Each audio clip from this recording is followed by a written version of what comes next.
Hi, this is Bob Scully, and welcome to another edition of The World Show, the Energy Series, a new production devoted to energy issues in both Canada and the United States.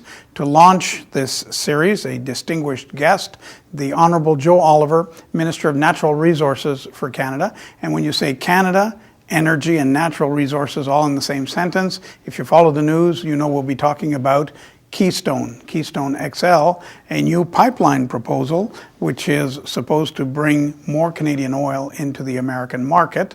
And the supporters say, well, that's good because it's oil coming from a democracy. It's ethical oil, and it lessens America's dependency on the oil that comes from dictatorial states that wish America harm.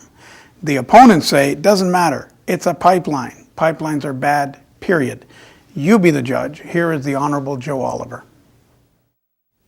Minister Oliver, the world of energy is endlessly fascinating, as we're about to discover. Yes. But there's one big question looming that if we talk about Canada and the U.S. That cannot and should not be avoided. It's the Keystone Pipeline. What is the Keystone Pipeline?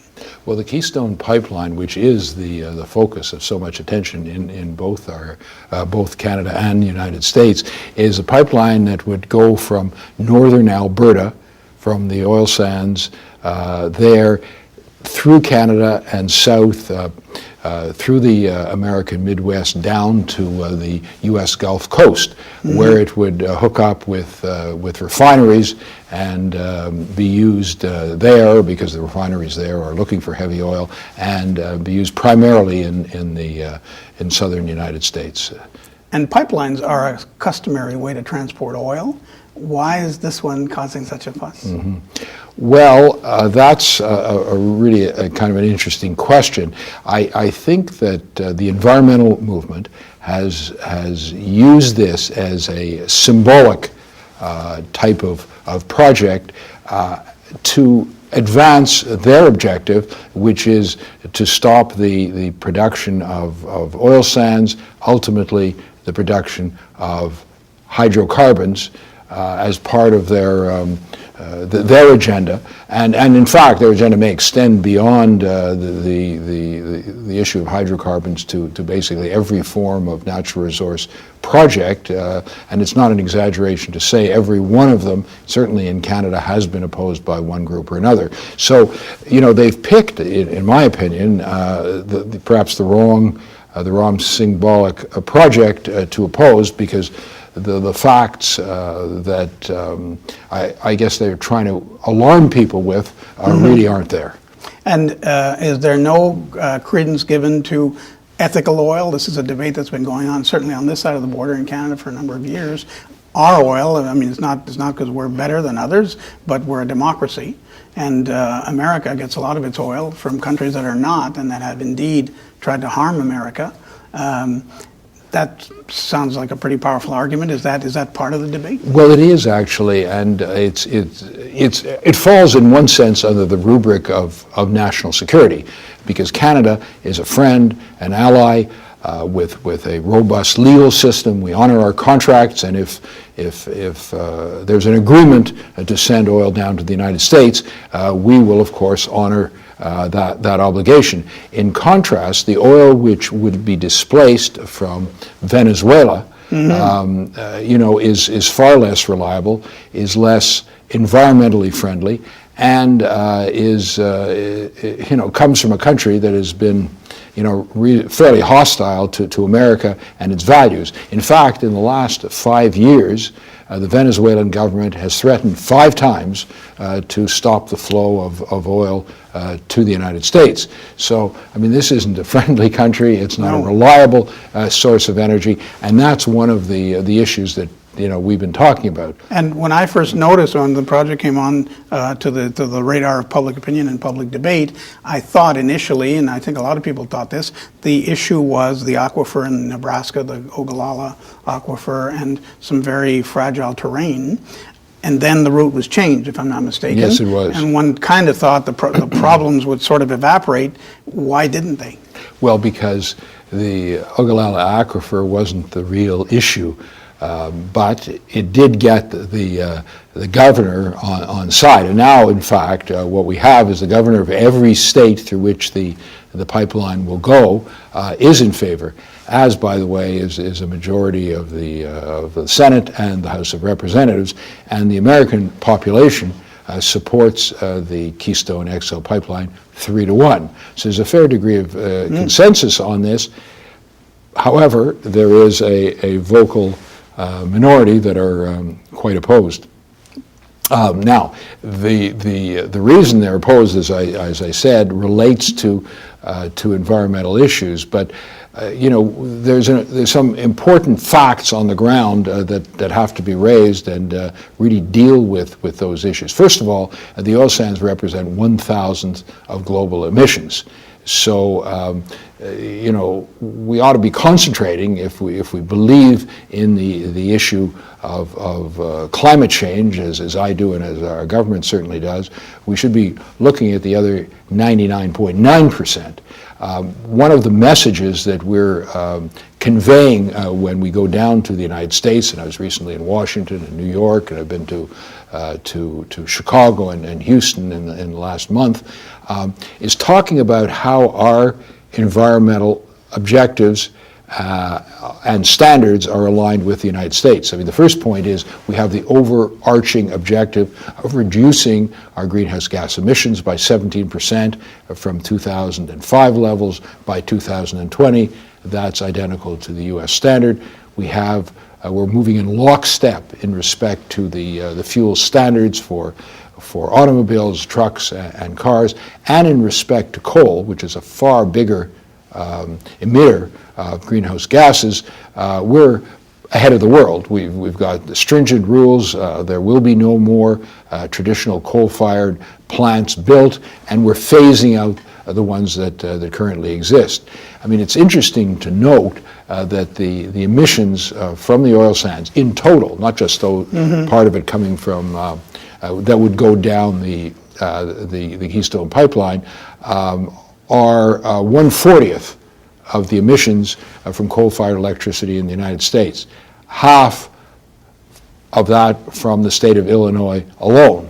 So, if the focus, if the concern is on greenhouse gas emissions, well, there are bigger fish to fry. Well, some sources have told me one of the reasons this thing took off and had such legs is that it's easier for the environmentalists down there to attack Canadian oil than American coal. It's just too big an industry, it's just too powerful, and it cannot be budged. Is that a fair assessment? I think that is definitely part of it, because they would be taking on too many interests. I mean, right now, they're taking on the American labor movement, or at least that part of it which is related to construction. So when I was in Washington, there was a big demonstration from the labor, the construction workers who want this project approved as quickly as possible, because their focus obviously is on jobs. And there will be some 40,000 jobs created from this shovel-ready project, which I should say has been more analyzed by regulatory organizations than perhaps any other pipeline in the history of the world. And have you done the Lyndon Johnson thing when you're naming all these people who seem to be for it? Lyndon Johnson used to say, do I really have the votes? And he would check off names. Of course, it was simpler. It was just the Senate. But have you done that kind of thing? And are you fairly sure you have the support you need? Well, we have the support, but of course the Congress isn't making the initial decision unless they decide to introduce legislation. And I don't want to get into that. That's very much a process that that the two houses of Congress are looking at. But I have spoken to senators on both sides of this issue, Republicans and Democrats and congressmen as well. And it's pretty clear that the national security issue is a very big one. For Americans, as is jobs, and those are two big, powerful forces, arguing for this. I mean, the other issue, of course, is what would the result of a refusal be, and we would simply intensify our effort to export our oil to Tidewater and to the oil other won't markets go back around. into the ground.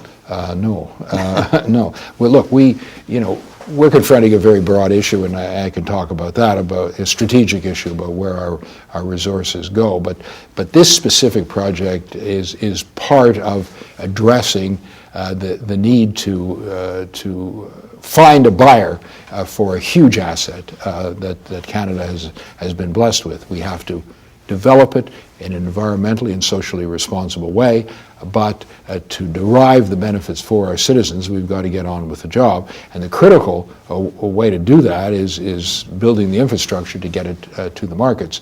Well, there are alternate routes, of course. We can go to the Pacific and can go, I'm told it can even go now over the North Pole. And east as well. You see, here's the issue for Canada. We have one customer.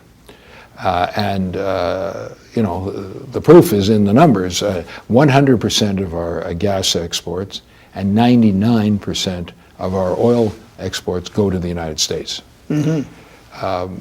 The result of that and a pipeline lack of capacity in the U.S. Midwest means that when the oil arrives at Cushing, Oklahoma, it trades at a significant discount to international prices. In fact, it's costing our country, our economy, some $20 billion every year. Now that number, varies on a day-to-day basis, but this is a very significant loss for the Canadian economy.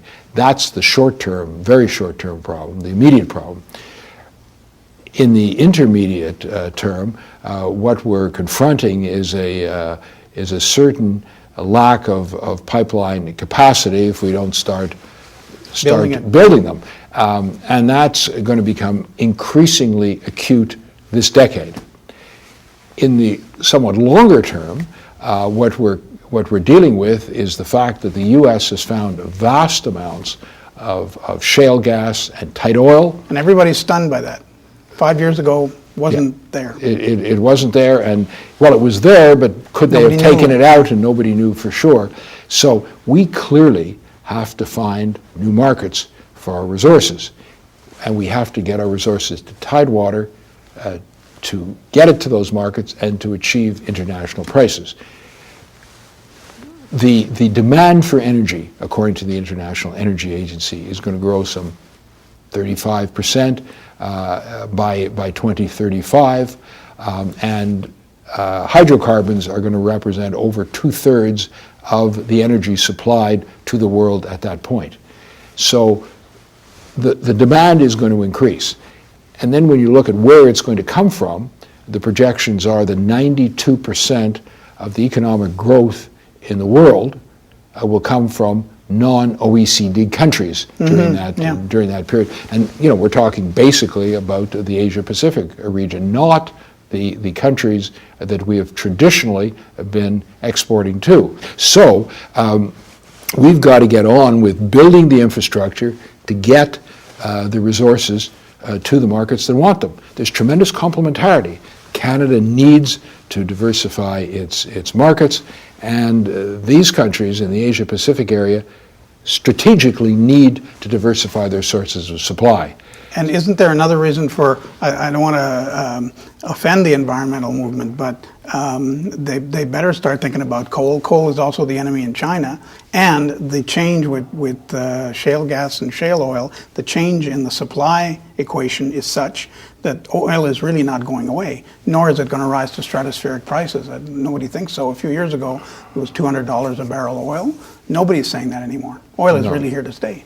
Yeah, oil is here to stay. The discussion of peak oil is a quaint, ancient idea. Yeah. We're not going to run out of resources. What has happened globally is that energy is become more diffuse and diverse.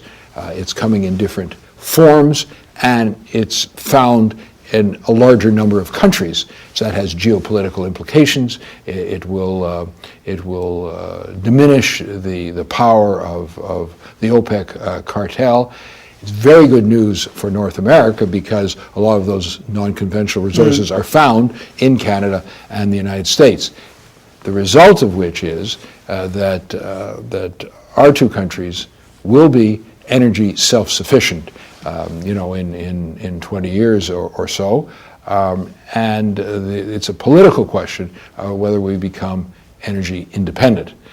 But the United States will continue to need oil from outside the country.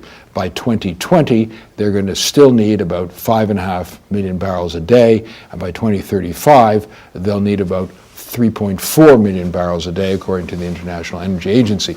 So, if they want the oil to come from their friend and neighbor, a reliable source, their neighbor to the north, a reliable, friendly, and environmentally responsible source, they can get it from us, and North America will be energy independent.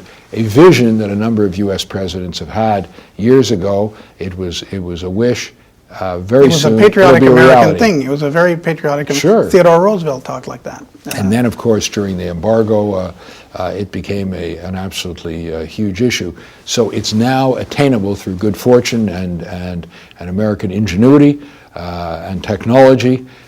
So let's see how that works. And Keystone is part of that. It's part of a broad energy relationship that our two countries have had for a very long time. And from where you're sitting, because you're in charge of natural resources as a whole, not just oil and gas, are you feeling Canada's a major producer of practically everything, and we're blessed, as you say, that's the term you used. Are you seeing a decrease in our output because China and India are slowing down, or is that an urban legend? Well, yeah, they are slowing down a bit, but from high levels to lower levels that we could only dream of achieving. The demand is there, and there will be cyclicality, of course, but I mean, some of the numbers that we're looking at for China are just quite amazing. And then, of course, there's India, and it's not only oil; it's gas as well, liquefied natural gas, which is a huge new market in British Columbia that's opening up. So, we see continued opportunity to sell our resources, but there are some timing issues because the countries that have this long-term strategic need for energy will be wanting to, as a strategic imperative, to sign long-term contracts. Yes. And expect us to honor them. Yeah, of course. So they view Canada in a very positive light. We're a stable, democratic country. We honor our contractual commitments. Once we permit investment in the country, based on the net benefit test, we don't discriminate against foreign investment. And as a supplier of resources, we're clearly part of a strategic thrust to diversify sources of supply. And on the domestic front, the other obstacles that may exist. In the U.S., there's interstate commerce that is often a problem. So is interprovincial commerce up here.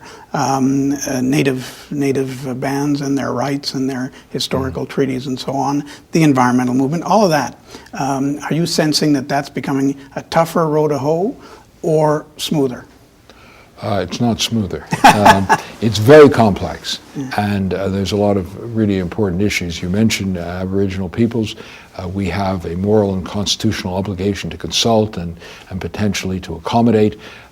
We take that very seriously, and we've taken a number of steps in that regard. The Prime Minister called a Crown First Nations meeting where the Grand Chief and National Chief and all the many of the other chiefs attended.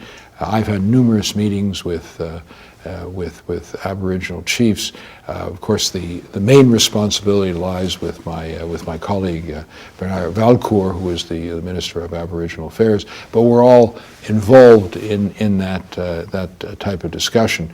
We want to develop the resources in a way which will maximize the benefit for Aboriginal peoples, and I see this as an enormous opportunity because they're located near the projects, and it can really be transformative in a very positive way in terms of jobs, participation in the projects, and I just see this as an enormous opportunity. We're looking in Canada at about 600 projects planned or in the works over the next 10 years. requiring $650 billion of capital. That's a lot of money for our country in that period of time. That includes mines? That's the whole resource area. And, this is an unprecedented opportunity for investors.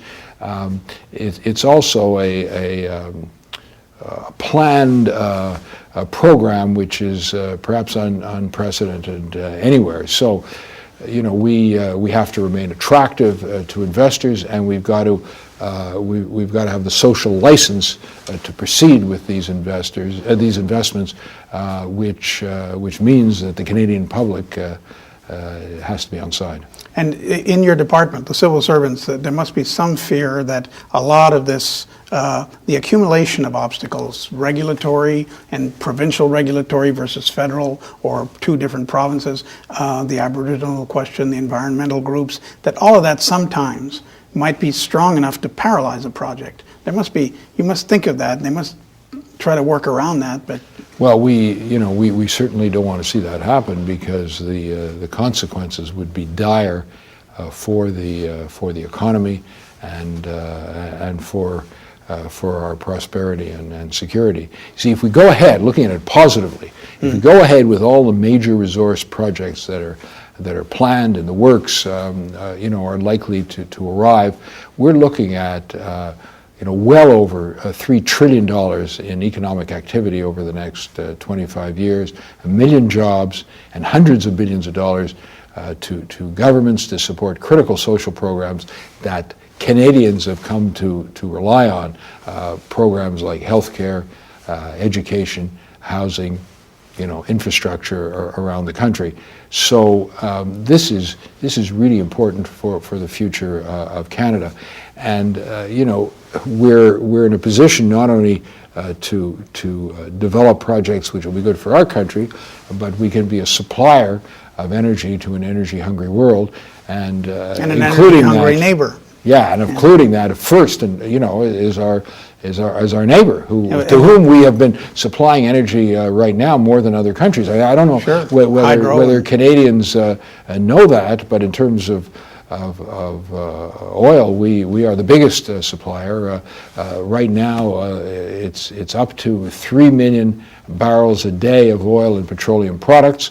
It's more than I think the next two countries in the world, and the gap is a big one. So of that, 1 million is coming from the oil sands. So would it be fair to say, if this works, it'll be a great, certainly on the Canadian side, it will foster great friendship and gratitude? If it doesn't, be a bitter disappointment. I mean, it's come to that. It will, yeah, it would be a disappointment if that happened, and it would be a reversal of a long-term energy relationship.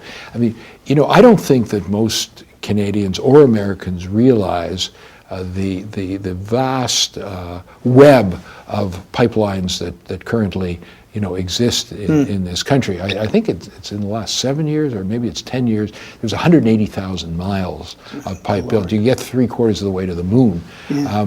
In terms of oil pipelines, 1,400 miles are built on average every year. The unapproved portion of Keystone is 875 miles, and it's supposed to be safer. I mean, put it that way, it ain't much. Well, and not only that, we have, I believe, 81 international pipelines going between our two countries. This would be the 82nd.